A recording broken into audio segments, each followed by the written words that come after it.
It's Cucurella's delivery, it's beyond Oyarzabal. Awkward for Digne, Labal's gone over, penalty! Oyarzabal strikes first for Spain!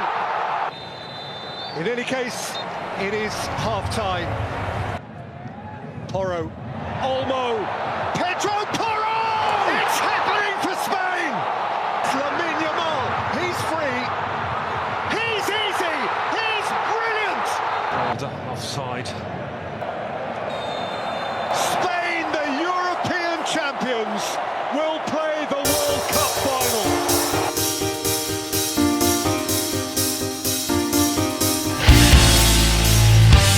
በምርጥ ቡድንና ምርጥ ተጫዋቾችን በያዘ ቡድን መካከል ያለው ልዩነት ይህ ነው የሚል የ90 ደቂቃ ትምህርት ዝምተኛው ዴላ ፎንቴንና ልጆቻቸው ሰጡ። ከባድ ይሆናል የተባለውን ጨዋታ እንደ ልምምድ ያቀለሉት። የዓለም ዋንጫውን ምርጥ ቡድን ግራ የተጋባ ትንሽ ቡድን አስመሰሉት። በተጋጠማቸው ቡድኖች ላይ ሁሉ እንደ ልብ ጎል እያስቆጠረና እየሮጠ 16 ጎሎችን ያዘነበውን ፈረንሳይን ኳስ ለመንጠቅ የሚቅበዘበዝ የሚያሳድድ ቡድን አደረጉት። የዓለም ዋንጫ ያሸንፈውን በሁለት ተከታታይ የዓለም ዋንጫዎች ለፍጻሜ የደረሰውን ዲዲዬ ዴሾን ልምድ አልባ አማራጭ ማፍለቅ የተሳነው አድርገውትም ታዩ። ሉዊስ ዴላ ፎንቴ ቡድናቸው ለተጋጣሚዎቹ ምላሽ እየሰጠ ቅርጹን እየቀየረ ለፈረንሳይ ዘንቦ የነበረውን የሻምፒዮንነት ግምት ሁሉ ትናንት ጠራርጎ ወሰደ። ከ16 ዓመታት በኋላ የስፔን እግር ኳስ አርማዳ ለፎሪያ ሮሃ ለፍጻሜም ደረሰ። በሶስት የዕድሜ እርከኖች ዋናውን ቡድን ጨምሮ ስፔንን የአውሮፓ ሻምፒዮን ያደረጉት ዴላ ፎንቴ በድንቅ የግማሽ ፍጻሜ ብልጫ የዓለም ዋንጫ ፍጻሜ ላይ ተገኙ። ሮድሪጎ ካሳንቴ በግርማ ሞገስ የመራው የስፔን አማካይ መስመር አስፈሪ የተባሉትን ምባፔ፣ ኦሊሴ፣ ዴምቤሌ፣ ባርኮላ አንዳች እንዳይፈይዱ አቆማቸው። ዳኒ ኦልሞ፣ ሮድሪጎ ካሳንቴ፣ ኦያርዛባል፣ ፔድሪ፣ ያማል እያልን ተጫዋቾችን ከስፔን መጥራት ብንችልም ግን ፈረንሳይን እንዳይሆኑ ያደረጋት ግን በአንድ የሰመረ ሐሳብና እንቅስቃሴ ላይ የፈሰሰ የስፔን ብሔራዊ ቡድን ነው። ምን አይነት አስደናቂ ያልተጠበቀ ግምቶችን ሁሉ ያፈረሰ የእግር ኳስ ምላሽ ከስፔን ተመለከትን። ኳሱን በትዕግስት ይንከባከባሉ። የኳስ ስርጭት ልከኛና አስተማማኝ ነው። በፈረንሳይ ተጫዋቾች እግር ስር ኳስ ረዘም ላለ ጊዜ እንድትቆይ አይፈቅዱም። በመስመሮቹ መካከል ክፍተቶቹን የሚጠቀም የተዋጣለት የታክቲክ ብልጫ፣ የፈረንሳይን ጠንካራ ጎኖች ሁሉ ያመከነ ስትራቴጂ። የዓለም ዋንጫው አስፈሪ ማጥቃት ተሰናበተም። የሁሉም በሚመስል ሁኔታ የዓለም ዋንጫው የወረቀት ላይ ግምት አሸናፊ ለብሎ የፈረንሳይ ብሔራዊ ቡድን ለፍጻሜ ቀን ሳይበቃ የዓለም እግር ኳሱን ተለይቷል። ዲዲዬ ዴሾ የለብሉስ 12 ዓመታት ቆይታውን በሻምፒዮንነት የማጠናቀቅ ዕድሉን ማበቃ። በዚያኛው ገጽ አርጀንቲና ወይም እንግሊዝ ይመጣሉ። የሚጠብቃቸው ፈተና ግን እጅግ ከባድ እንደሆነ ትናንት ተመልክተዋል። ስፔን 16 ዓመታት በኋላ ለዓለም እግር ኳስ ዋንጫ ፍጻሜ ጨዋታውን እንመልከተው። ፍቅር ይልቃል የዩቲዩብ ቻናል የዓለም ዋንጫ ዳሰሳችንን ይቀጥላል። የዓለም ዋንጫው ዘገባ አጋራችን የትጉሃን መናኸሪያ የሆነውን አቢሲኒያ ባንክን ከልብ እናመሰግናለን። ሰብስክራይብ፣ ሼር፣ ላይክ በማድረግ ቤተሰብነታችንን እናጠናክር።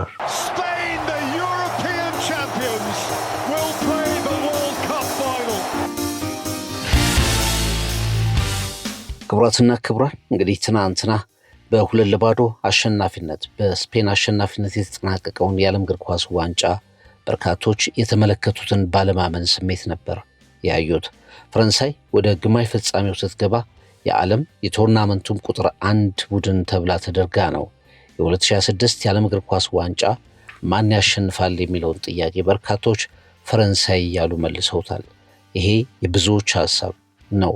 በምድብ ጨዋታዎች በጥሎ ማለፍ ጨዋታዎች ላይ ብሔራዊ ቡድኑ ያሳየውን ጥንካሬ፣ አቅሙን፣ የኮከቦቹን የተናጠል ብቃት ከግምት ውስጥ በማስገባት የፈረንሳይ ብሔራዊ ቡድን ለዚህኛው የስፔን ብሔራዊ ቡድን የበለጠ ፈተና ሆኖ እንደሚቀርብና ወደ ዓለም እግር ኳስ ዋንጫ እንደሚቀርብ አርጀንቲና መሆኑ እንግሊዝን አሸንፎ ዋንጫውን እንደሚያነሳ የብዙዎች ግምት ነው። በአንጻሩ የተመለከትነው ነገር ሌላ ነው። የፈረንሳይ ብሔራዊ ቡድን ከጨዋታው ከግማሽ ፍጻሜ የመጀመሪያ ደቂቃ ጀምሮ እስከ መጨረሻው ደቂቃ ድረስ ሲሰቃይ ያጠናቀቀው ጨዋታ ነበር ማለት ይቻላል። አንዳችም ጥንካሬውን አልተመለከትንም። ይሄ የሆነው ደግሞ በተለይ የፈረንሳይ ብሔራዊ ቡድን በስፔን አቻው በስፔን ስትራቴጂ በሉዊስ ዴላ ፎንቴ ቡድን ስትራቴጂ በሐሳብም በአጫወትም ረሃብም ለጨዋታው ረሃብ በማሳየትም በሁሉም ነገር በመበለጡ ነው። በመጨረሻም በስኮሩም ጭምር በውጤቱም ጭምር ተበልጦ የዓለም እግር ኳስ ዋንጫን ዋና ሻምፒዮን ይሆናል የተባለው ቡድን ተሰናብቷል። በጣም በርካቶች እንግዲህ አጨዋወታቸውን ተችቷል። የኪሊያን ምባፔ፣ ሪያን ቸርኪን የመሳሰሉ ተጫዋቾችም በጣም የሚያስከፋና የሚያናድድ ነው በማለት ተናግሯል። ራሳችን ነው የጣልነው ሲል ሪያን ቸርኪ ተናግሯል። ከዳኛም አልተሸነፍንም፣ በተጋጣሚያችን በስፔንም አልተሸነፍንም፣ ፈረንሳይን የጣለችው ራሷ ፈረንሳይ ነች በማለት የፈረንሳይ ብሔራዊ ቡድን የተጠቀመበትን ታክቲክ ሪያን ቸርኪ በተለየ ሁኔታ ተችቶታል። የፈረንሳይ ትልቋ ጠላቷ የትናንትናው ጠላቷ ራሷ ፈረንሳይ ነች በማለትም ጠንከር ያለ አስተያየቱን ተናግሯል። በቴክኒክ ተበልጠናል፣ በታክቲክ ተሸንፈናል፣ ፊዚካሊም ደግሞ በእያንዳንዱ የኳስ ንክኪ ላይ ተበልጠን ታይተናል እና ይሄ ለፈረንሳይ ብሔራዊ ቡድን በጣም መጥፎ ስሜት መፍጠሩን በመልበሻ ክፍል ጭምር ሀሳቡን አስቀምጧል። የስፔን ብሔራዊ ቡድን ትናንት በርካቶችን ለምን አስገረመ? እናንተንስ ምን የተለየ ነገር አስገረማችሁ? በዚህ ልክ የፈረንሳይ ብሔራዊ ቡድን ዶሚኔት ተደርጎ ተበልጦ የዓለም እግር ኳስ ዋንጫን ይሰናበታል ብላችሁ አስባችኋል ወይ? በእርግጥ የስፔን እግር ኳስ በፖሴሽን እግር ኳስ ይታወቃል። የሉዊስ ዴላፎንቴ ቡድንም እንግዲህ ኳስ በትዕግስት የሚያሰራጭ ፖሰስ የሚያደርግ ኳስ መቆጣጠር ላይ ትኩረት የሚያደርግ ቡድን ነው። የፈረንሳይ ብሔራዊ ቡድን ምንም ማድረግ ያልቻለው አንዱ ምክንያት ኳሱን መቆጣጠር ስላልቻለ ነው። በረጅሙ ኳስ ለማሰራጨት በካውንተር አታክ ለመጫወት ያለቀላቸው ኳሶችን ለመስጠት ሜዳው ላይ ኳሱ ያስፈልጋል። ያንን ኳስ መንፈግ የጨዋታው ትልቁ ስትራቴጂ ይመስል ነበር። ያንን በተሳካ ሁኔታ አድርጓል የስፔን ብሔራዊ ቡድን። ከዛ ውጪ ፓሱ ትሪያንግል ላይ በትሪያንጉላር ፓሶቻቸው፣ ረጃጅም ፓሶቻቸው፣ በጣም አጫጭር ፓሶቻቸው በጣም ለተጋጣሚ ፈጽሞ አስቸጋሪ የሆኑ ታይማቸውን የጠበቁ ለባላጋራ ለራሳቸው ተጫዋች ደግሞ በትክክለኛው ሰዓትና በትክክለኛው ጊዜ ላይ የሚደርሱ የኳስ ስርጭቶች ነበሩ። ፕሪሳይዝ የሚባሉ ፓሲንጎች ነበሩት የስፔን ብሔራዊ ቡድን። ከዛ ውጭ እንግዲህ ይሄ ቡድን ከፈረንሳይ የሚለየው ቡድን ነው። በእርግጥ በተናጠል እንደ ሮድሪጎ አይነት ኮከቦችን ማንሳት ይቻላል። አማካይ ክፍሉን ማንሳት ይቻላል። ዳኒ ኦልሞ የዚህ ቶርናመንት ምርጡ ተጫዋች ነው። ፔድሮ ፖሮ ያልተጠበቀ አስደናቂ ተጫዋች ነው። በስፔን ብሔራዊ ቡድን ውስጥ ፈጽሞ በጣም ድንቅ የሚባል የዓለም እግር ኳስ ዋንጫን እያሳለፈ የሚገኝ ተጫዋች ነው። በተናጠል ተጫዋቾችን ማንሳት ይቻላል። ግን ፈጽሞ የታክቲክ ኦርጋናይዜሽኑ ድንቅ የሆነ የሰመረ ቡድን ነው ትናንት የተመለከት ነው። ይሄ የተለየ የፈረንሳይ ብሔራዊ ቡድን ብልጫ እንዲወሰድበት ያደረገ ነጥብ ነው። ከዛ ውጭ የፈረንሳይ ብሔራዊ ቡድን ኳስ በሚይዝበት ሰዓት አልፎም ቢሆን ኳስ ለመቆጣጠር የማጥቃት እንቅስቃሴ ለመመስረት ወደ ጨዋታ ሪትም ለመግባት በሚፈልግበት ሰዓት ላይ ፕሬሲንጋቸው በጣም አስደናቂ ነበር። ሁለት ሶስቱ ነው ኳሱን በፍጥነት ይወስዱበታል። የፈረንሳይ ብሔራዊ ቡድን ተመልሶ ኳስ ከመያዙ ወደ ኳስ ማሳደድ በከፍተኛ ፍጥነት ይቀየራል፣ ብዙ ኃይል ያወጣል እና መስመሮቹን የተመለከቱበት መንገድ ቢትዊን ዘ ላይንስ የስፔን ብሔራዊ ቡድን ተጫዋቾች የፈረንሳይ ብሔራዊ ቡድንን ክፍተት የተጠቀሙበት መንገድ በጣም የተለየ ነበር። ሁለተኛዋ ጎል እንደዛ ነች። የተሻሩ ኳሶች በኦፍሳይድ ምክንያት ተቆጥሮ የተሻሩ ኳሶች፣ አደገኛ አጋጣሚዎች እነዛን የብሔራዊ ቡድኑ የፈረንሳይ ብሔራዊ ቡድን የሚተዋቸውን ክፍተቶች ሁሉ በየአቅጣጫው የመጠቀም ትልቅ ብቃት ነበርና ይሄ የስፔን ብሔራዊ ቡድን በእርግጥ ወደ ታሪክ ወደኋላ ስንደረደር ፈረንሳይ ከስፔን ጋር ባደረገቻቸው ትልልቅ ጨዋታዎች ላይ ሁሉ ስትሸነፍ ተመልክተናል፣ አስተውለናል። ለምሳሌ 2024 ሰሚፋይናል ተገናኝተው ነበር። ልክ አሁን ለዓለም ዋንጫ እንደተገናኙት የስፔን ብሔራዊ ቡድን እንግሊዝን ከማሸነፉ በፊት ፈረንሳይን ማሸነፍ ነበረበት። 2-1 በሆነ ውጤት አሸንፎ ነበር። 2025 ላይ የኔሽንስ ሊግ ሰሚፋይናል ላይ እንደዚሁ ተገናኝተው ነበር። ስፔን 5-4 በሆነ ውጤት ፈረንሳይን አሸንፋለች። 2026 ላይ እንደገና 2-0 በዓለም ዋንጫ ላይ አሸንፏል እና በተከታታይ ትልልቅ ቶርናመንቶች ላይ በግማሽ ፍጻሜ ሶስቱንም ስፔን ማሸነፍ ችላለች እና ይህ የሳይኮሎጂካል አድቫንቴጅም አላቸው። ግን በጨዋታው ላይ በጣም አስደናቂ ያልተጠበቀ ብልጫ ስፔን ወደ ዓለም ዋንጫ ከመጣች ሰዓት ጀምሮ እንዲህ አይነት አስገራሚ ብልጫ ያሳየችበት ጨዋታ የለም። በፍጹም ባልተጠበቀ ተጋጣሚ ኦፖነንት ላይ የተለየ ኳሊቲ ነው ያወጡት። ይሄ የአሰልጣኙን የቡድን የታክቲክ ስትራቴጂ ልክነት በደንብ የሚያሳይ ነበር ማለት ይቻላል። የዓለም ዋንጫ የፈረንሳይ ነበር የብዙዎች ግምት። እስከ ትናንትና ድረስ ሁሉም ነገር ፐርፌክት ነበር ለብሉስ። ፐርፌክት ነበር። የቶርናመንቱ ተመራጭ ቡድን ነው፣ ብሔራዊ ቡድን ነው። የዓለም ዋንጫው አስፈሪ ማጥቃት የነሱ ነበር ማለት ይቻላል። አራቱ አጥቂዎች ዲዲዬ ዴሾ የሚያሰልፋቸው አራቱ አጥቂዎች አንዱ ብቻ አልፎ አልፎ የመቀየር ነገር ያሳያል። ዲዛይሬ ዶዌ በባርኮላ የሱ ቦታ ላይ አልፎ አልፎ የመቀየር ነገር ያሳያል። ከዛ ውጪ ምባፔ፣ ኦሊሴ፣ ዴምቤሌ የነበሩበት አራቱ የማጥቃት አማራጮች በጣም አስፈሪ ነበሩ። አታኪንግ ኳርተት በጣም ድንቅ ነበር ማለት ይቻላል። ለዲዲዬ ዴሾ ከ12 ዓመታት ቆይታው በኋላ የፈረንሳይ ብሔራዊ ቡድን ሲሰናበት ይህንን ዋንጫ አንስቶ ነው የሚለው ነገር እርግጠኛ ሆኖ እየተነገረለት ነበር። ግን በኒውዮርክ ፋይናል ላይ እንደማይገኙ ተረጋግጧል። አሁን ፈረንሳይ በሚያሚ በሚገኘው የሃርድ ሮክ ስታዲየም ለሶስተኝነት የምትጫወት ቡድን ሆናለች ማለት ነው። እንግዲህ የፈረንሳይ ብሔራዊ ቡድን ችግሩ ምንድነው? የስፔን በተወሰነ ደረጃ ቀደም ሲል አንስተናል፣ ወደኋላም ዘርዘር እናደርገዋለን። የፈረንሳይ ብሔራዊ ቡድን ትልቁ ክፍተት ምን ነበር? ብዙዎች መልሳቸው ጨዋታውን የተከታተሉ ያስቀመጡት የዲዲዬ ዴሾ ታክቲክ አፕሮች ነው። አሁንም በአራት ናቹራል አጥቂዎች መግባት መርጧል። አግሬሲቭ በሆነ መንገድ አታክ ለማድረግ ፕሬስ ለማድረግ ነበር የተጫወተው። ነገር ግን ይሄ ባክፋየር አድርጓል። መልሶ ፈረንሳይን ሪያን ቼርኪ እንደተናገረው ለፈረንሳይ ጠላት ሆኗል። ስፔን የፈረንሳይን ሬዚስታንስ ከተቋቋመች በኋላ ወደ ሚድፊልድ ኳሱ ሲሻገር በጣም ቀላል ነበር። ነገሮች በጣም ቀላል ነበሩ።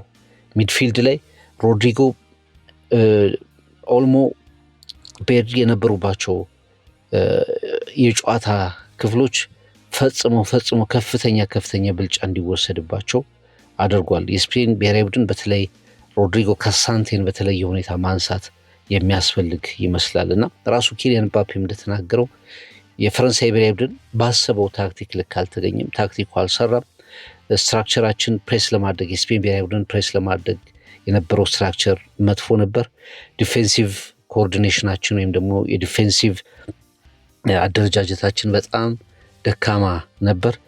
ግራ የተጋባን ነበርን። የምናደርገውን ነገር በማወቅ ደረጃ ግራ የተጋባን ነበርን። ከመጀመሪያው አጋማሽ እስከ መጨረሻዎቹ የጨዋታ ደቂቃዎች ድረስ ግራ የተጋባን ነበርን ብሏል። ከመጀመሪያው ጀምሮ 3-2 ነበር ፕሬስ የምናደርገው፣ 3 አጌንስቱ ነበር የምናደርገው። ከዛ ቀጥሎ ኳሱ ሲያልፍ ሁሉም ነገር ለስፔን የተመቸ ሆኖ እናገኘዋለን እና 1-1 ነበር ፕሬስ ማድረግ የነበረብን። እኛ ግን 2-3 ተጫዋቾችን ፕሬስ ለማድረግ ነበር የምንሞክረው። ያ ደግሞ አጠቃላይ ስትራክቸራችን ደካማ እንዲሆን አድርጓል የሚል ሀሳቡን ኪሊያን ምባፔ ተናግሯል። ስታቲስቲክሶችም እንግዲህ የፈረንሳይ ብሔራዊ ቡድን ያ እስከ ግማሽ ፍጻሜው ድረስ 16 ጎሎችን ያስቆጠረው ቡድን በኦፕታ የስታቲስቲክስ ሪከርዶች መሰረት በጣም ዝቅተኛ የሚባለውን ኤክስጂ ኤክስፔክትድ ጎል አስመዝግቦ ነው የተጠናቀቀው 0.3። ይሄ ከ1966 በኋላ ዝቅተኛ ከሚባሉ ሪከርዶች የፈረንሳይ ብሔራዊ ቡድን ካስመዘግባቸው ሪከርዶች መካከል አንዱ ነው። እንዴት ድንገት ያ ሁሉ ጎል ማግባት የሚችል ቡድን፣ የዓለም ዋንጫው አስፈሪ ማጥቃት ቡድን፣ 4 አስፈሪ አጥቂዎችን ከፊት የሚያሰልፍ ቡድን በ1966 የዓለም ዋንጫ ጀምሮ ዝቅተኛውን የጎል ማግባት አጋጣሚ ሊፈጥር ቻለ? ኤክስጂ ኤክስፔክትድ ጎል ሊፈጥር ቻለ ካልን መልሶ የስፔን ብሔራዊ ቡድን ጥንካሬና ስትራቴጂ ላይ የሚያርፍ ይመስላል። ዲዛይሬ ዶዌ ተቀይሮ ገብቶ ከረጅም ርቀት ጎል እስኪያስቆጥር ድረስ የፈረንሳይ ብሔራዊ ቡድን ጎሉን ማግኘት የሚችል አይመስልም ነበር። በፍጹም ወደ ጎል መድረስም ማየትም የሚችል አይመስልም ነበር እና የስፔን ብሔራዊ ቡድን ፈረንሳይን አፍኖ ምንም አይነት እንቅስቃሴ እንዳያደርግ፣ ወደ አደገኛ የግብ ክልል እንዳይደርስ፣ አደገኛ የሚባሉ ተጫዋቾች ከኳስ ጋር እንዳይገናኙ፣ ከሮጡም ብቻቸውን እንዲሮጡ ብቻ አስገድዶ ጨዋታውን ያጠናቀቀው በጣም ድንቅ ፐርፎርማንስ ነበር ማለት ይቻላል። ኪሊያን ምባፔ የተነጠለ ነበር። አንዳችም ኳስ ክሊር የሆኑ ሰርቪሶችን ሲያገኝ አልተመለከት ነው። ሲቀርብለትም አልነበረም። ኦስማን ዴምቤሌ መጀመሪያ አካባቢ ትንሽ ነቃ ያለ ይመስል ነበር። በኋላ ግን በጨዋታው የት እንደነበረ ማየት እስኪከብደን ድረስ ነበር። ብራድሌ ባርኮላ እንደዚሁ በኋላ ተቀይሮ ወጣ። ያን ያህል ሚኒንግፉል የሆነ እንቅስቃሴ ያላሳየ ተጫዋች ነው። ሚሼል ኦሊሴ የፈረንሳይ ቁጥር 1 ክሬቲቭ ተጫዋች በቶርናመንቱም ያንን ተመልክተናል።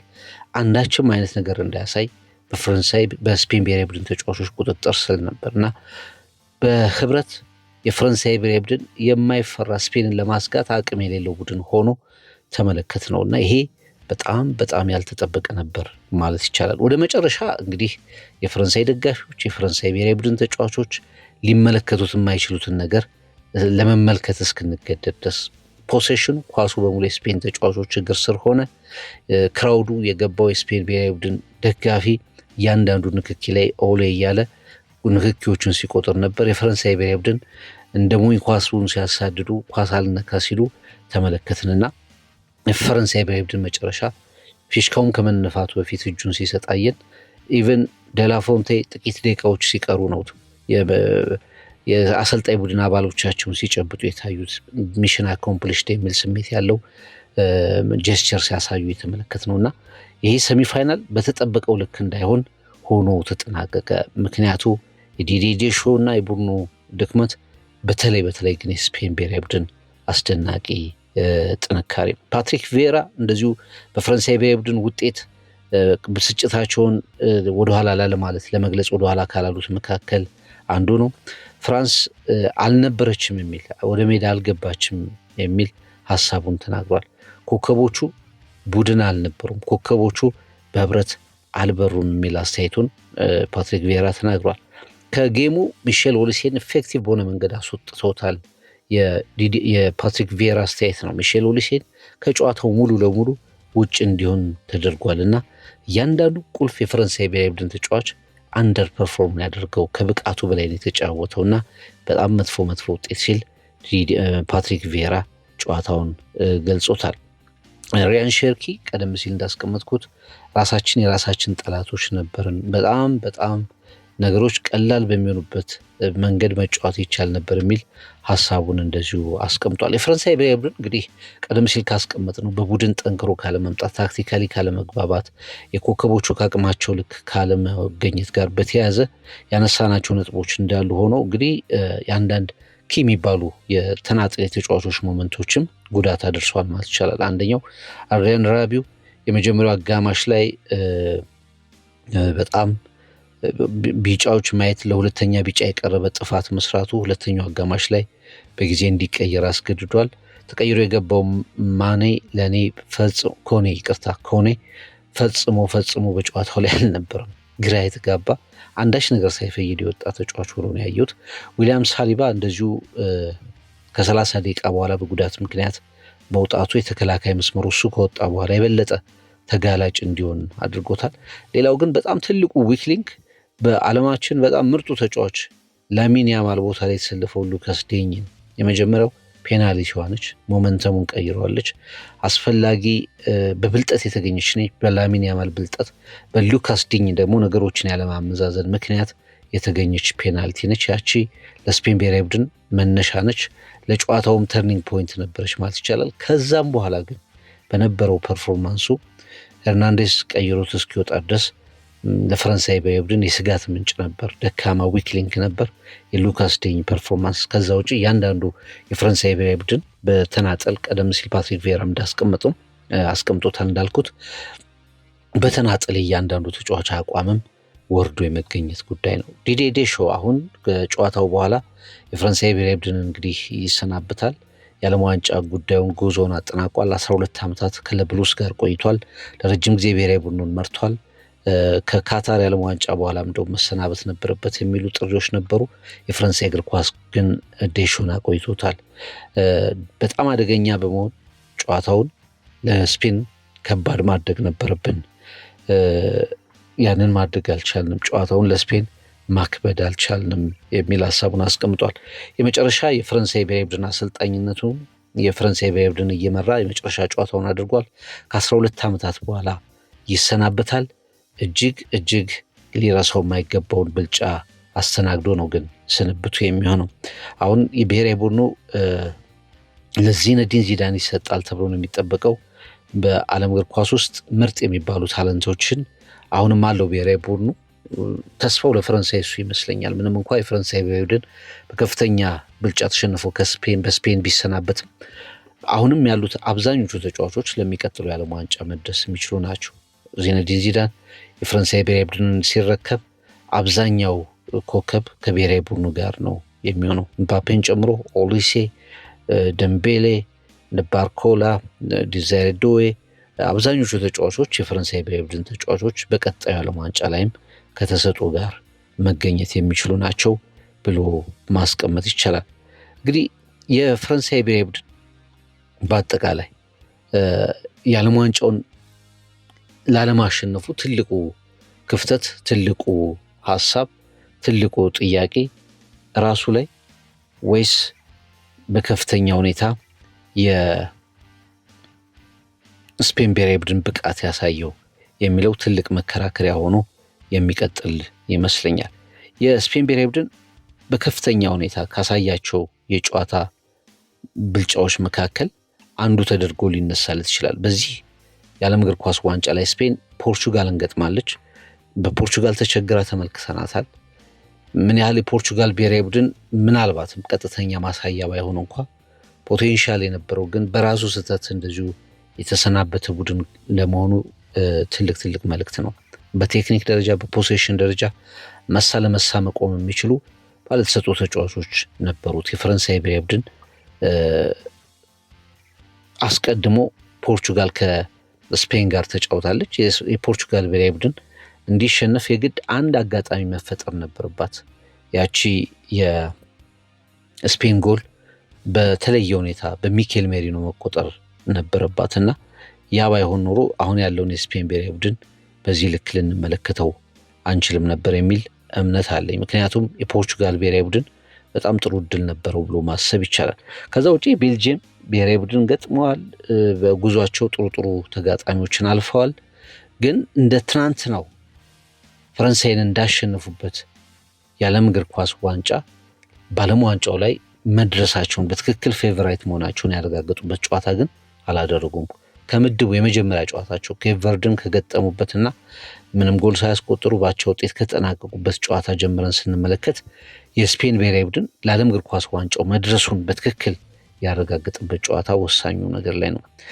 ብሩስሊ አቋምህ የሚጨበጥ አይሆን እንደ ውሃ ይሆን ይላል። የስፔን ልክ በተጋጣሚው ልክ እያደገ መጥቷል።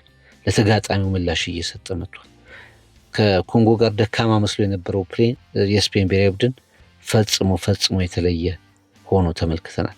በጣም በእግር ኳስ አደረጃጀቱ፣ በፕሬሲንጉ፣ በፓሲንጉ፣ በታክቲካል ኦርጋናይዜሽኑ፣ በፕሬሲንጉ፣ በጣም በኢንዲቪጁዋል ተጫዋቾች ውሳኔዎች እጅግ ምርጥ የሆነ የስፔን ብሔራዊ ቡድን ለመመልከት ችለናል። እንግዲህ የፈረንሳይ ብሔራዊ ቡድን ጎልደን ኦፖርቹኒቲውን አጥቷል። ዓለም የፈረንሳይ ብሔራዊ ቡድን ብሎ ነበር። እግር ኳስ ግን ሁልጊዜ እንዲህ አይነት ግምቶችን በማፍረሱ ጭምር ይወደዳል። የፈረንሳይ ብሔራዊ ቡድን የማጥቃት እንቅስቃሴው በሙሉ ኒውትራላይዝ ሆነ። ያ የሆነው ደግሞ በህብረት ለመጫወት ስትራቴጂውን በግልጽ በተለየ ሁኔታ ለመንደፍ ፈቃደኛ በሆነና በተዘጋጀ ቡድን አማካይነት ነው። ኪሊያን ምባፔ ያለ ኳሱ ምን ማድረግ ይችላል? ኦስማን ዴምቤሌ፣ ብራድሊ ባርኮላ፣ ሚሼል ኦሊሴ እነዚህ ተጫዋቾች ኢቭን በጣም ተቸግሯል በሚባሉ ብሔራዊ ቡድኖች እንደ ፓራጓይን በገጠሙባቸው ጨዋታዎች ላይ ሳይቀር እንዲህ አይነት ራስን የመግለጽ ችግር አላጋጠማቸውም ነበር እና ፈረንሳይ ወደ ጨዋታው የገቡበት መንገድ ደካማ ነበር። ጨዋታው ላይ በደንብ አላየናቸውም። በተጠበቁበት ልክ አልተገኙም። የባላንስ ችግር ነበረበት ቡድኑ። 4 የማጥቃት ተጫዋቾችን ከፊት ሲያደርግ መሀል ሜዳው ላይና ከግብ የመከላከል ቦታው አካባቢ ለስፔን ብሔራዊ ቡድን ትልቅ እድል መፍጠር ቻሉ። ትልቅ አጋጣሚዎችን መስጠት ቻሉ። ያ ደግሞ የስፔን ብሔራዊ ቡድን በከፍተኛ ሁኔታ አደጋ ውስጥ የፈረንሳይ ብሔራዊ ቡድን አደጋ ውስጥ እንዲገኝ አድርጎታል ማለት ነው። 2010 የኔዘርላንድ ብሔራዊ ቡድንን በአንድሬስ ኢኒየስታ ጎል አሸንፈው የዓለም እግር ኳስ ዋንጫን ካነሱ በኋላ ስፔኖች በተደጋጋሚ ወደ ዓለም ዋንጫው መድረክ ከብዷቸው ነበር። 2010 ላይ በ2008 የአውሮፓ ዋንጫን አሸንፈው ነበር የመጡት። በ2010 የዓለም እግር ኳስ ዋንጫን አሸነፉ። 2014 ግን በሆላንድ ብሔራዊ ቡድን በብልጫ ጭምር መሰናበታቸው ይታወሳል። 2018 2022 በሚታሰበው ልክ መገኘት አልቻሉ። ከ16 ዓመታት በኋላ ግን ለፍጻሜ ደረሱ። ማይክል ኦያርዛባል፣ ፔድሮ ፖሮ የማሸነፊያ 2 ጎሎችን ከመረብ ማሳረፍ የቻሉ ኮከቦች ሆነዋል እና በርካቶች የፈረንሳይ በጣም ይሄ አስደናቂ የማጥቃት መስመር ላይ ትኩረት ሲያደርጉ የስፔንን ወጥ የሆነ አቋም ረስተውት ነበር ይላል አንድ ጽሑፍ። ስፔን ወደ ሰሚ ፋይናል እስኪገቡ ድረስ በ36 ጨዋታዎች አልተሸነፉም። የቶርናመንቱ ቤስት ዲፌንሲቭ ሪከርድ ባለቤቶች ናቸው። በዚህ የዓለም ዋንጫ ላይ የመከላከል ብቃት በማሳየት ቀዳሚው የስፔን ብሔራዊ ቡድን ነው። የሰሚ ፋይናል ፐርፎርማንሳቸው መጨረሻ ላይ ለሚጠራጠሯቸው ሁሉ ወይም ደግሞ አልነበሩም ዘንድሮ የስፔን ብሔራዊ ቡድን እንዳለፉት 3 የዓለም ዋንጫዎች ነው ብለው ለሚጠራጠሯቸው ሁሉ የመጨረሻውን የማስተማመኛ ማህተም ያሳረፉበት ነው ብሎ ማስቀመጥ ይቻላል። ግን በጣም ኮንሲስተንት ቡድን ነው፣ ወጥ የሆነ ቡድን ነው። 36 ጨዋታዎችን ያልተሸነፈ ቡድን ነው። ከዛ በላይ ግን በጣም የተረጋጋ የኳስ ቁጥጥራቸው፣ ፖሴሽን ቤዝድ ጨዋታቸው፣ የኮምቢኔሽናቸው እያንዳንዱ ተጫዋች የሚግባባበት መንገድ ለምሳሌ በአንድ አጋጣሚ ፋቢያን ሩይዝ፣ ዳኒ ኦልሞ እንዲሁም ደግሞ ላሚን ያማል በጣም በፈረንሳይ የግብ ክልል ውስጥ በአንድ ሁለት ንክኪ ኳስ ተጫውተው ሁሉን ነገር አስከፍተው ወደ ውጭ ፋቢያን ሩይዝ የላካት ኳስ በጣም አስደናቂ ነበረች። ሁለተኛዋ ኳስ የዳኒ ኦልሞና ፔድሮ ፖሮ ጥምረት የፈረንሳይን የመከላከል ክፍተት በአንዴ ባዶ አድርጎት ከግብ ጠባቂው ሚኛ ጋር በቀጥታ ፖሮ የተገናኘበትና ጎሉን ያስቆጠረበትን አጋጣሚ ማንሳት ይቻላል። ጎል ተቆጥሮ የተሻሩ አጋጣሚዎችን የፈረንሳይ መከላከልን የከፈቱበትን አጋጣሚ በደንብ ማንሳት ይቻላል እና በጣም ካውንተር ፕሬሲንጋቸው አስደናቂ ነበር። ታክቲካል ዲሲፕሊናቸው ድንቅ ነበር። በመጨረሻ ፈረንሳይን በከፍተኛ ሁኔታ ኒውትራላይዝ አድርገው አሸንፈው ወጥተው ነበር ማለት ይቻላል። ይሄ የፈረንሳይ ብሔራዊ ቡድን 16 ጎሎችን ያስቆጠረው የፈረንሳይ ብሔራዊ ቡድን የመጀመሪያውን ኦን ታርጌት ሙከራ ለማድረግ በ90ኛው ደቂቃ ጨዋታ 81ኛው ደቂቃ ድረስ መቆየት ነበረበት። ይሄ ምን ያህል ስፔን በዲፌንሲቭ ፐርፎርማንሱን በኩል በደንብ ጥሩ እንደነበሩ ማየት ይቻላል። ስለዚህ ስፔን ጨዋታውን ከመጀመሪያ ጀምሮ የተቆጣጠረችበት መንገድ እጅግ አስደናቂ ነበር። ሉካስ ዲኝ ላሚን ያማል ላይ ጥፋት ሰራ፣ ፔናልቲ ተገኘ። ማይክል ኦረዝባል ጎሉን አስቆጠረ። ሁለተኛውን ጎል ከዳኒ ኦልሞ ጋር በተፈጠረ በጣም ኮምባይንድ በሆነ ጥምረት፣ ውብ ጥምረት ፔድሮ ፖሮ አስቀመጠ። ከዛ በኋላ እንግዲህ ላሚን ያማል ደግሞ ወደ ጨዋታው ሲስተም በተደጋጋሚ ሲመለስ ተመለከተን። ገና ነው ይህ ተጫዋች በዚህ ዓለም እግር ኳስ ዋንጫ ላይ የሚገባውና የተጠበቀው ሌቨል ላይ ገና አልደረሰም። ምክንያቱም ከጉዳት አገግሞ ነው እየተጫወተ ያለው። ከፈረንሳይ ጋር ሉካስ ዲኝ የሚባለውን ኮከብ ሙሉ ለሙሉ የሚረሳውን ጨዋታ ሊረሳው የሚፈልገውን ጨዋታ ምሽት እንዲያሳልፍ ግን አስገድዷል። ፔናልቲው እንዲገኝ አድርጓል። ወሳኛውን ፔናልቲ እንዲገኝ አድርጓል። የፈረንሳይ መከላከል በአብዛኛው በዚህ በቀይ መስመር ላይ ስትሬች እንዲያደርግ ስራ እንዲበዛበት ከፍተኛውን አስተዋጽኦ አድርጓል። ጎልም አስቆጥሮ ነበር። በኦፍሳይድ አማካይነት ጎሉ ተሻረበት። ከዛ ውጭ ስለ አንድ ተጫዋች ግን ማውራት አለብን። ሮድሪጎ ጋሳንቴ ምን አይነት አማካይ ነው! የዓለም እግር ኳስ ምርጥ የሚባሉ አማካዮችን ተመልክቷል። ዲፌንሲቭ ሚድፊልደሮችን ተመልክቷል። አንደኛው ሮድሪጎ ካሳንቴ ነው። በእግር ኳስ ታሪክ ውስጥ ድንቅ ከሚባሉ ኮንዳክተሮች መካከል አንዱ ተደርጎ መነሳት ይቻላል። የስፔን ብሔራዊ ቡድን ያለ እንከን ኳስ ሲቀበል ነበር። በመሃል ሜዳው ላይ አንዳች ነገር ሳይደበቅ ሳይሸፈን የጨዋታውን ሂደት የሚወስኑ የኳስ ቁጥጥሮችን፣ ንክኪዎችን ያደርግ ነበር። የፈረንሳይን የማጥቃት እንቅስቃሴ ሁሉ በጣም በሚያስደንቅ ሁኔታ ብሬክ ያደርግ ነበር፣ ያቋርጥ ነበር። የስፔንን ፕሬሲንግ ይመራ ነበር እና የጨዋታው ስልተምት ሞተር፣ የልብ ምት ትናንትና ሮድሪጎ ካሳንቴ ነበር፣ ምንም በማያጠራጥር ሁኔታ። ምናልባትም አሁን እንግዲህ የባለን ዶር ሽልማት የቶርናመንቱ ሽልማት አሁን ለሱ ነው የሚሉ አስተያየቶችም ጭምር ትናንት ከጨዋታው በኋላ በብዛት ሲሰጡ ነበር። የሚገባው አይነት ተጫዋች ነው። ይህ ተጫዋች አመቱን በምን አይነት ጉዳት ነው ያሳልፈው? ምን አይነት ፈተና ውስጥ ነው የነበረው? ግን እጅግ በሚያስፈልግና እግር ኳስ ሁሉን ነገር በሚጠይቅ ሰዓት ላይ ግን የተገኘ አስደናቂ ፐርፎርመር ሆኖ ተመልክተነዋል። እንግዲህ የፈረንሳይ ብሔራዊ ቡድን ወደ መጨረሻ ተዳከመ፣ ኦርጋናይዜሽኑን አጣ። ያንዳንዱን ነገር ሉዝ አደረገ፣ እጅ ሰጥቶ ከዓለም እግር ኳስ ዋንጫው ተሰናበተ ማለት ነው። የዓለም እግር ኳስ ዋንጫ የጎልደን ቡት ሽልማት ላይ ኪሊያን ምባፔ 8 ጎሎች አሉት፣ በዛው ይሰናበታል።